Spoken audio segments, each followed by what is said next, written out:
atong basahon mga igsoon dinhi sa Mark 1:16 and Mark 1:17.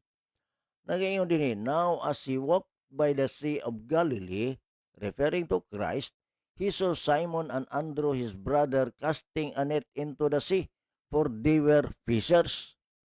And Jesus said unto them, come ye after me, and I will make you to become fishers of men. No?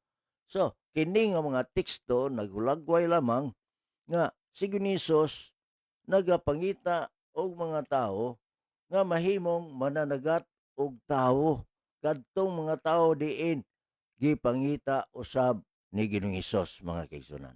Sa Cebuano nga pagkasulti nagaingon dinhi ang Marcos 1:16 o 17 nagaingon, og sa naglakaw siya sa ubay sa dagat sa Galilea, nakita niya si Simon o si Andres nga iyang igsoon nga nagataktak sa pukot sa dagat kay mga mangingisda man sila or mananagat man sila. Og si Jesus miingon kanila, sumunod kamo kanako og himuon ko kamo nga mga mangingisda og mga tao. Ang uban nga term ani mangingisda is mananagat, mga higalag mga kaigsuonan.